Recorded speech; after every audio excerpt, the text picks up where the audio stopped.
अस्सलाम वालेकुम। Programme D चौक के साथ मैं नसीम सिद्दीकी। तमाम नाजरीन को ईद मुबारक हो। बहुत बहुत काफ़ी अरसे बाद हम ईद इस तरह मना रहे हैं कि तमाम लोग इकट्ठे बैठे हैं। सुबह जाके मस्जिद में तमाम लोगों ने नमाज़ पढ़ी, क्योंकि कोरोना की वबा की वजह से काफ़ी मुश्किल हालात में पाकिस्तानियों ने, बल्कि दुनिया भर में बड़े मुश्किल हालात देखे। और जब भी कोई इस किस्म का त्यौहार आता था, ईद आती थी, तो बड़ी मुश्किल होती थी, क्योंकि हमारी ईद का तो मज़ा ही ये है कि सुबह आप जाते हैं, जाके नमाज़ पढ़ते हैं, तमाम दोस्तों के साथ, रिश्तेदारों के साथ गले मिलते हैं, फिर घर आते हैं। लेकिन पिछली ईदों पे तो बहुत ज़्यादा जो है वो एहतियात बरतनी पड़ी थी, पर अल्लाह ताला का लाख लाख शुक्र है कि ये वक्त वापस आया है और हमने नॉर्मल अंदाज से ईद मनानी शुरू कर दी है। आज हम ईद के बारे में गुफ्तगू करेंगे। हमारे जो स्टूडियो में मेहमान हैं, मोना आलम हैं, जो कि सीनियर तजज़ियाकार भी और एंकर पर्सन भी हैं। मोना, आपका बहुत शुक्रिया। Thank you. अमीर अब्बास हमारे साथ तशरीफ़ रखते हैं, एंकर पर्सन भी हैं, सीनियर सहाफ़ी भी हैं, और ईद मुबारक। और आमना मलिक हैं, जो कि समाजी कारकुन भी हैं और एनालिस्ट भी हैं। आपका भी बहुत शुक्रिया। अमीर से मैं शुरू करता हूँ कि इन्होंने नमाज़ पढ़ी होगी मस्जिद में जाके। अमीर, किस तरह शुरू किया आपने आज अपनी ईद का आगाज़ किस तरह हुआ? देखें, जैसे आपने जिक्र किया कि जो 2020 और 21 की जो 2 साल की ईदें थी, ख़ासतौर पे 2020, तो उस वक्त तो हमें अंदाज़ा भी नहीं था कि इतनी जल्दी अल्लाह ताला कोई ऐसे हालात बना देगा कि हम वापस ईद मिलन भी करेंगे और नमाज़ें भी पढ़ रहे होंगे। ज़रा आप 2020 का शुरू देखें, जो कोविड की वजह से हालात थे, लेकिन अब तो माशाल्लाह पूरी दुनिया में और ख़ास तौर पर पाकिस्तान में चीज़ें बहुत बेहतर हैं। तो उसी तरह से ईद की नमाज़ जो है वो पढ़ी है, और 2-3 साल के गैप से बहुत सारे नए दोस्तों से मुलाकात हुई, कुछ रिश्तेदारों से मुलाकात हुई। गर्म जोशी थी बहुत ज़्यादा गले मिलने में। अच्छा, इस दफ़ा तो मास्क का भी कोई वो नहीं है ना अब तो। तो जो पिछले साल जो ईद थी उसमें लोग कुछ निकले थे, लेकिन मास्क और सैनिटाइजर और थोड़ा सोशल डिस्टेंसिंग और वो मस्जिद में सफ़े उठाई हुई हैं। लेकिन अब नॉर्मल, बैक टू नॉर्मल चीज़ें अब तो ज़बरदस्त। तो रोज़े शोज़े भी रखे माशाल्लाह? कितने रोज़े बिल्कुल अच्छा सब चले। मोना, आप किस तरह दिन का आगाज़ करती हैं ईद वाले दिन? ईद मुबारक नसीम साहब, आपको, तमाम देखने वालों को। बिल्कुल ये बात सही है कि ईद के दिन ज़ाहिर है एक मुख्तलिफ, और हमें भी थोड़ा सा एक ब्रेक मिलता है तमाम तर चीज़ों से। तो लेकिन ये कि आगाज़ इसी तरह से विद फैमिली, और थोड़ा सा एक ब्रेक भी क्योंकि होता है, तो थोड़ी स्लगिश भी होती है ईद मेरे लिए तो, फॉर द सेम रीज़न। लेकिन ये बात सही है कि कोविड के बाद से, क्योंकि ये पहली ईद है एक तरह से जो हम भरपूर अंदाज में मना रहे हैं, मुझे तो बल्कि क्योंकि वक्त इतनी जल्दी गुजरता है, ऐसा लगता है कल ही की बात थी जब ईद से बिल्कुल पहले हम तरगीब कर रहे थे अपने प्रोग्रामों में बैठ के, और दीगर दूसरे प्रोग्राम्स में भी, कि जी दूर रहें और आप गले ना मिले, एहतियात करें, इसमें कोई रूड बात नहीं है। लेकिन आज अल्लाह का लाख लाख शुक्र है कि हम इस तरह से भरपूर अंदाज में ईद मना रहे हैं। तो मेरे लिए तो ये ही बहुत बड़ी बात है जो चेरिश की है हमने, और फैमिली के साथ ही आज अपने थोड़ा अपने घर ही रुका है, सारा जो दिन गुजारा है। ठीक है, इंशाल्लाह अगले दिन से अगले। आमना, आप किस तरह ईद का आगाज़ करती हैं? नमाज वगैरह पढ़ने मस्जिद में जाती हैं? क्योंकि यहाँ पे काफ़ी मसाजिद ऐसी भी हैं इस्लामाबाद में जहाँ पे लेडीज़ का भी बंदोबस्त होता है नमाज़ पढ़ने का। तो आप दिन का आगाज़ ईद वाले दिन कैसे करती हैं? सबसे पहले तो ईद मुबारक। और मुझे बड़ी खुशी भी है कि मैं लकी हूँ कि मेरे माँ बाप हयात हैं। मैं और मेरी फैमिली सबसे पहले उनके पास जाते हैं और उनके साथ ईद सेलिब्रेट करते हैं, और हम समझते हैं कि ये बड़े कीमती मौका है। और आई थिंक ईद एक ऐसा त्यौहार है और हमारे इस्लाम का एक ऐसा कल्चरल त्यौहार है कि इसमें हम सबसे अपने प्यारों से मिलते हैं, अपने दोस्तों से मिलते हैं, एक दूसरे को गिफ्ट्स देते हैं, तो बड़ी खुशी होती है। चले अमीर, ये बताइए कि चांद रात अभी भी मनाते हैं कि मनानी छोड़ दी आपने? चांद रात वाला टाइम किस तरह गुजरता है? क्योंकि असल अट्रैक्शन तो चांद रात की होती है। ईद वाले दिन तो अक्सर नमाज़ पढ़ के लोग सो जाते हैं, लेकिन शॉपिंग अपनी भी करनी होती है, बच्चों की, बेगम की, तो उसमें काफ़ी हलचल नज़र आती है। शॉपिंग जो है ना, वो अब तो नसीम साहब का ये ख़वातीन भी इस बात को एंडोर्स करेंगे। अब तो शॉपिंग पहले होता था कि वो बिल्कुल क्लोजर टू ईद जो है ना, ईद से 3-4 दिन पहले शॉपिंग का माहौल होता था। अब तो शॉपिंग खैर 2 हफ्ते पहले शुरू हो जाती है। तो अब वो कोई ख़ास ऐसा नहीं है कि आपने चांद रात का ही एहतमाम करना है शॉपिंग का। पहले होता था हमारे बचपन में कि मोस्टली चीज़ें जो है वो चांद रात पर ही ली जाती थी।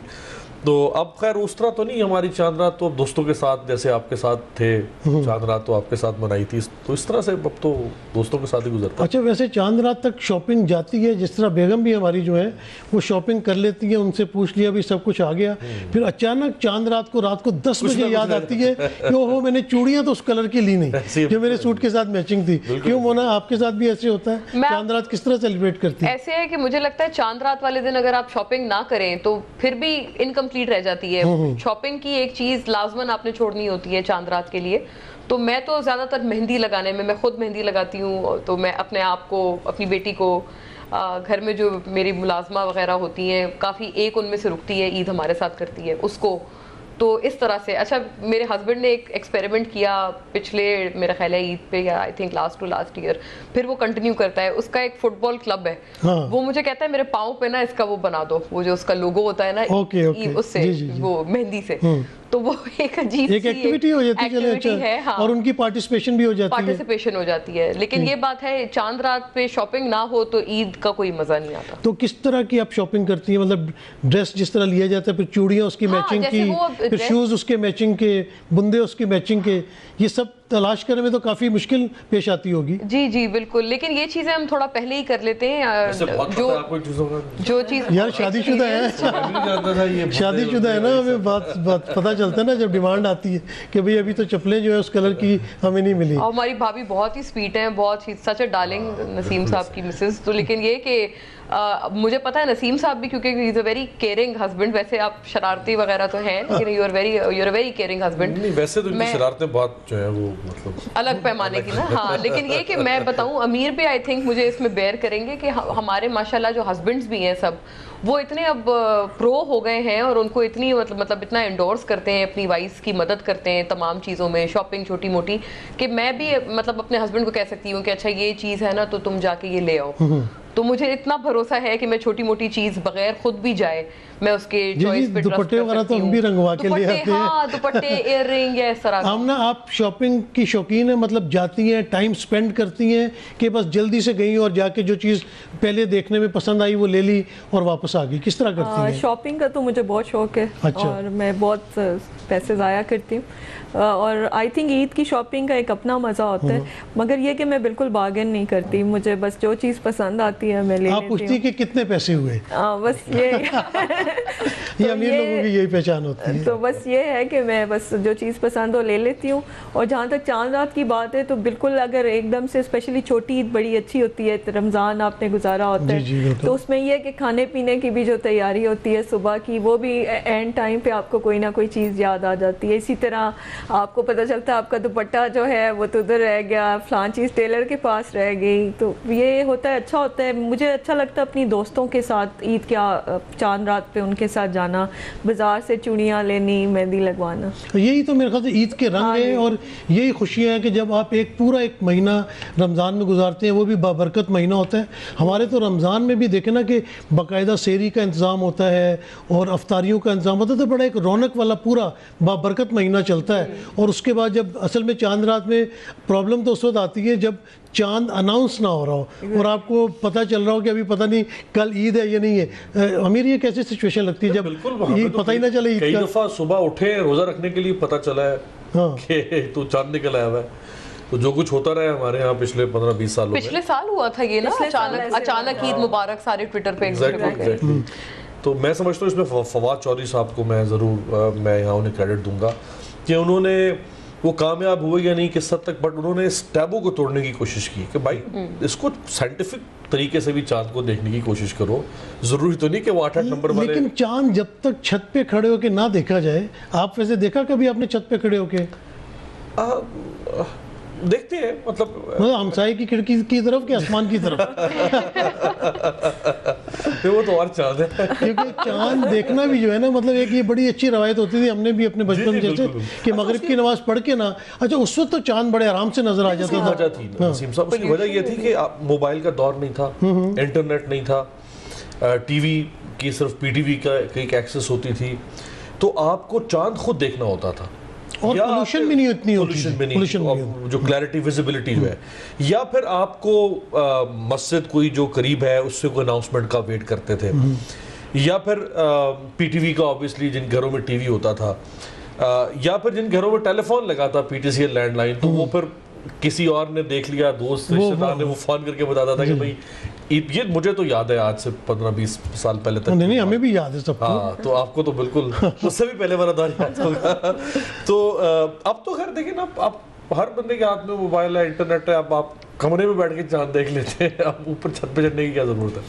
कौन सी डिश आपको पसंद है, आप खुद बनाती हैं ईद वाले दिन? जैसे मीठी ईद इसको तो कहा जाता है, मीठे में क्या क्या बनाती हैं आप? ये बल्कि आमना साहिबा ने तज़किरा किया तो मुझे ख्याल आया, चांद रात में एक बहुत बड़ी एक्टिविटी ये भी होती है कि आपने अगले दिन का मीठा बनाना होता है। तो बल्कि पूरा मेन्यू सेट करना होता है। मेन्यू सेट करना होता है। शीर खुरमा तो खैर वो तो एक टिपिकल है, उसके बगैर ईद नामुकम्मल है। लेकिन उसके अलावा डेजर्ट्स, मीठा मैं बना लेती हूँ। मैं बेक वगैरह तो बहुत अच्छा करती हूँ। उसके अलावा जो अदर देन बेकिंग दीगर आइटम्स, डेजर्ट्स हमें पसंद भी बहुत है। हम थोड़ा उस शीर ख्वार हैं इस मामले में। अच्छा। लेकिन दूसरे ये कि वो मैं एक अच्छा करती हूँ। और एक चांद रात के दिन एक ये भी मसरूफियत होती है कि आप नहीं 11th आवर पे जाएं, लंबी लंबी कतारों में बेकरीज में खड़े हों, केक खत्म हो गए या आपने प्री ऑर्डर किया हो तो वो आप ले आए। नहीं, घर पे जो बनाई चीजें होती हैं उनका तो एक अपना ही मजा होता है। ये तो है। तो हस्बैंड कोई फरमाइश करते हैं, उनकी स्पेशल कोई डिश है जो आप बनाती हैं उनको खुश करने के लिए? उसको शीर खुरमा मेरे हस्बैंड को काफी पसंद है, तो वो मुझे ये कहते हैं कि ये तो होना ही चाहिए। अदर देन दैट ऑल्सो मेरे काफी मतलब मीठे मैं खाना, चलो मैं थोड़ा सा अच्छी कुक हूँ, तो ये कि अच्छी तरह मेरे हस्बैंड खा लेते हैं, तो आई एम हैप्पी कि ही इंडोर्सेस माय फूड। लेकिन शीर खुरमा ये तो उनसे पूछना पड़ेगा ना कि उन पे क्या गुजरा। हाँ, अब मेरी एब्सेंस में आप पूछे उनका जवाब और हो तो फिर ये आप मीठे में क्या अच्छा बनाती हैं? अच्छा, मुझे खाने का शौक है, बनाने का काफी शौक है, मगर ये कि कुछ बेसिक डिशेस बना लेती हूँ। मतलब मेरे घर वाले कहते हैं मैं बिरयानी अच्छी बना लेती हूँ, शाही टुकड़े, और ये तो हमें आके चेक करना पड़ेगा। ये आपको चेक करना पड़ेगा। बिल्कुल, आप ईद पे आएँ, अभी ईद का समा है तो आप ज़रूर आएँ। मगर ये है कि खुशी घर के खाने की होती है, बाजार से खाने की नहीं होती। ईद की जो आप घर में बनाते हैं वो भी एक पार्ट ऑफ सेलिब्रेशन है। कम से कम ईद पे तो घर पे बनाना चाहिए। हाँ जी, बिल्कुल। अदरवाइज तो सारा साल आप होटलिंग। तो आपका बेटा माशाल्लाह बड़ा प्यारा है, मैंने देखा। उसकी कोई फरमाइश होती है कि मामा आज आपने ये चीज़ मेरे लिए ज़रूर बनानी है? उसकी ख्वाहिश होती है कि मेरी मामा बनाए, मैं बुरा भी बनाऊं तो वो बहुत अप्रिशिएट करता है। तो वो कहता है कि खाना बहुत अच्छा है, ये है। तो उसको पसंद है कि मैं जो चाइनीज़ बनाती हूँ खाना, वो उसको पसंद है। देखिए ना, जो हमारे घरों में खाने पकते हैं, अगर हम कहें ना कि अच्छा नहीं बना तो फिर दूसरे दिन मिलेगा नहीं, इसलिए शायद मजबूरन भी कहना पड़ता है कि ठीक ही बना। यहाँ एक ब्रेक ले लेते हैं, ब्रेक के बाद दोबारा हाजिर होते हैं। Stay tuned.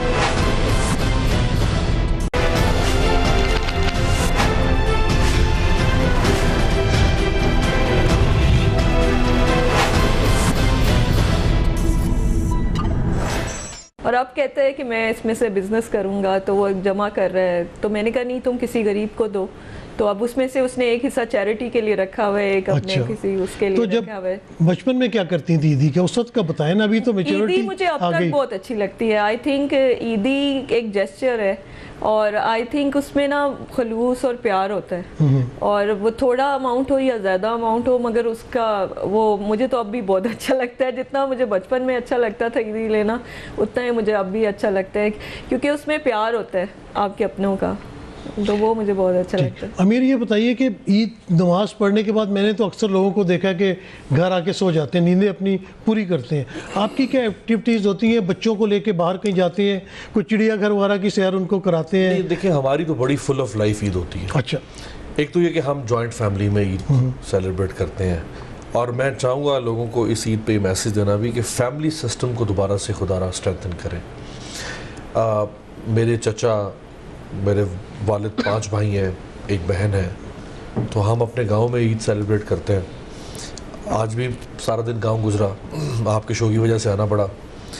तो तकरीबन हमारी फैमिली में ही 60-70 के करीब लोग बन जाते हैं, माशाल्लाह, छोटे बड़े मिला के। तो आप तो एक मस्जिद छोटी सी अपनी बना लें, अपनी मस्जिद आप कह सकते हैं। और बड़ा मज़ा आता है। मैं आपकी बात काट रहा हूँ, मैं जब लंदन में होता था ना, तो शुरू में तो मुझे बहुत बुरा लगा कि गए, ईद की नमाज़ पढ़ी और इधर उधर देखा तो कोई नज़र ही नहीं आ रहा, किससे गले मिले। क्योंकि पाकिस्तान में होते थे तो रिश्तेदार, मोहल्लेदार, जान पहचान वाले।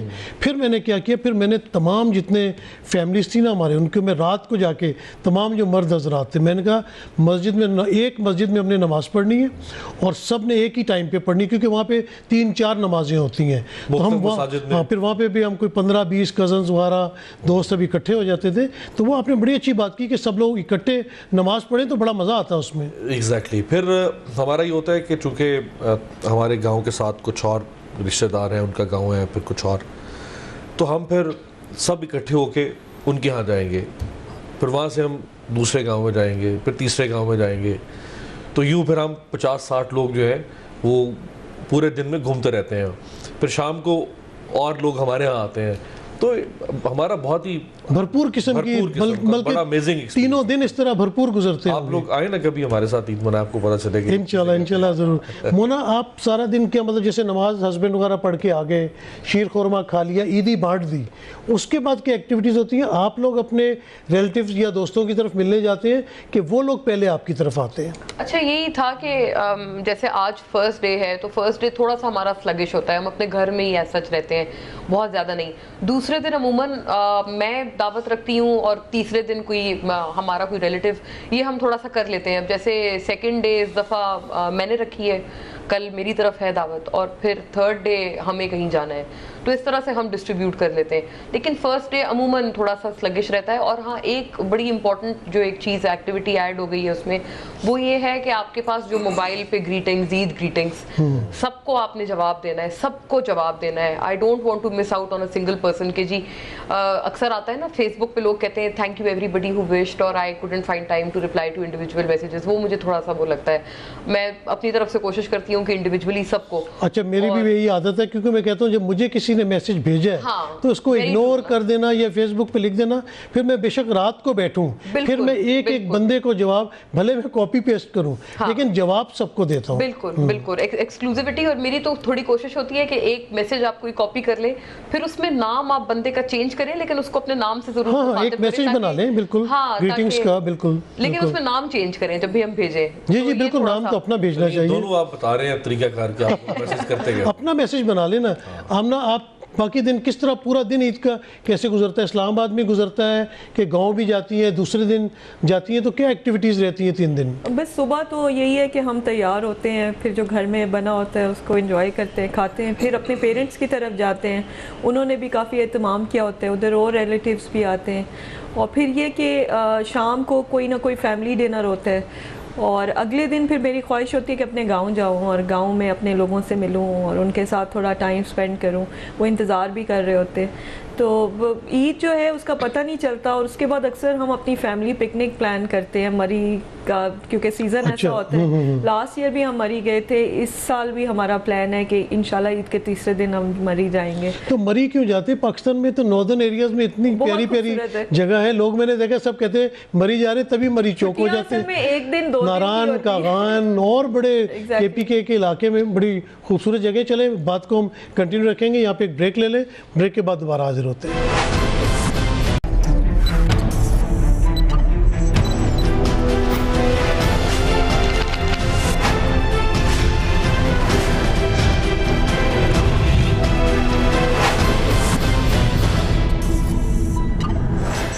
जैसे लोग कहते हैं ना कि मज़ा जो है वो गुफ्तगू की नमकीनी होती है और मज़ा के बगैर गुफ्तगू नहीं होता। मेरा ख्याल शेख साहब के बगैर हम सियासत को अज्यूम नहीं कर सकते। और बिलावल भुट्टो जरदारी, बिलावल भुट्टो जरदारी मेरा ख्याल है वो उनके पास उनमें पोटेंशियल था, वो था कि वो अभी तो यंग है, लेकिन आहिस्ता आहिस्ता उन्होंने अपने ऊपर वो जो टिपिकल थर्ड वर्ल्ड पॉलिटिशियन का खोल है वो चढ़ाना शुरू कर दिया है। आपको कई जगहों पे लगेगा कि वो, हालांकि वो उनका कोई बैगेज नहीं था, वो पहली दफ़ा भी इलेक्ट हुए, उन्होंने इलेक्शन पहली दफ़ा लड़ा, ऑक्सफोर्ड ग्रेजुएट, यंग आदमी, 32-33 साल का, कोई करप्शन नहीं, कुछ भी नहीं, मेरी पब्लिक लाइफ नहीं गुजारी ना उस तरह से। तो वो उनको बाकी सारी पॉलिटिकल लॉट से अपने आप को डिस्टिंग्विश रखना चाहिए था। उनकी गुफ्तगू, उनका पॉलिटिकल नैरेटिव, उनकी वोकैबुलरी, उनके डिक्शन, उनकी पॉलिसीज़। लेकिन आप कोई चीज़ उठा के देखें, आपको लगेगा यार ये तो वही काम बिलावल साहब कर रहे हैं, ये कह रहे हैं। जैसे वो ज़बान इस्तेमाल करते थे शहबाज शरीफ के बारे में, जो ज़बान उन्होंने इमरान खान के बारे में इस्तेमाल की, देखिए ना वो शायद उनको ट्रेनिंग गलत दी जाती है। आप क्या कहती हैं क्विकली, शेख रशीद एंड बिलावल? शेख रशीद साहब वो गेट नंबर 4 और वो वाली उनकी सियासत है, उनको हम इसी तरह से जानते हैं। अब शायद वो उससे थोड़ा ड्रिफ्ट हो रहे हैं क्योंकि अब वो खान साहब के साथ हैं, तो वो एक मुख्तलिफ पेज है। बिलावल का मेरा ये ख्याल है कि बिलावल लिबरल है, मैं इस बात पे उनको I will give it to him.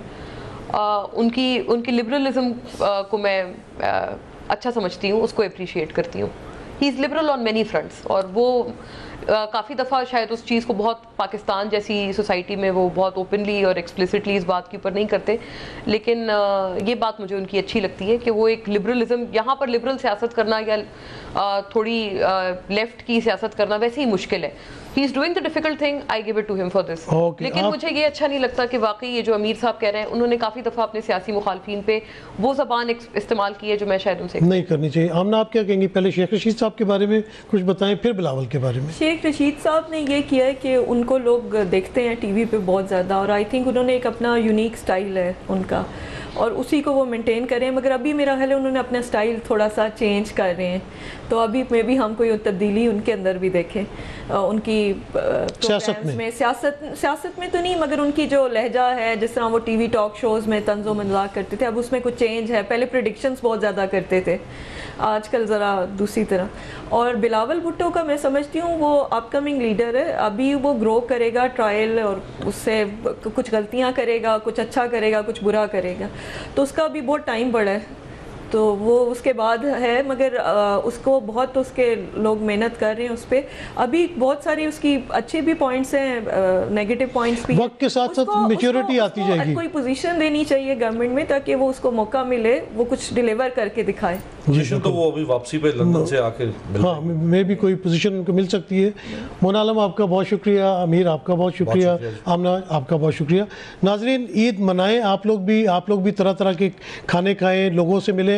अमीर ने बड़ी अच्छी बात की कि हम तमाम लोगों को इकट्ठे मिल के ईद मनानी चाहिए, क्योंकि ये जो गैजेट्स आ गए हैं, इन्होंने हमें लोगों से बहुत दूर कर दिए। अगर हम अपनी फैमिली के साथ उठें, फैमिली के साथ बैठें और वक्त ज़्यादा से ज़्यादा गुजारें, तो हमारी ईद बड़ी अच्छी गुजर सकती है। बल्कि ईद क्या, हम अगर पुराने वक्तों में लौटना चाहते हैं, वही खुशियाँ दोबारा अपने सामने लाना चाहते हैं, तो हमें एक दूसरे के साथ मिल के जीना होगा। और पॉलिटिशियंस की जैसे हमने बात की, मोना ने, आमना ने, सब ने अच्छाइयाँ गिनवाई, जो भी हमारे पॉलिटिशियंस हैं, क्योंकि इसी मुल्क के पॉलिटिशियंस हैं, सबको प्यार है। ये गद्दारी के तमगे नहीं बांटने चाहिए, क्योंकि कोई गद्दार वतन नहीं होता। जो मुल्क में रहता है, तमाम को अपनी मिट्टी से प्यार होता है, सब अपनी कौम की खिदमत करना चाहते हैं, मुल्क की खिदमत करना चाहते हैं। पाक अफवाज को अगर ले लें तो आप देखें कि हम लोग सुकून से सोते हैं, लेकिन वो रातों को जाग के बॉर्डर के ऊपर मुल्क की हिफाजत करते हैं, मुल्क की एक इंच की हिफाजत करते हैं। तो हम सबको मिल के रहना चाहिए। अगर हम सब मिल के साथ रहेंगे तो कोई दुश्मन हमारी तरफ मैली आंख से नहीं देख सकते। इजाज़त दीजिए, अल्लाह हाफिज़।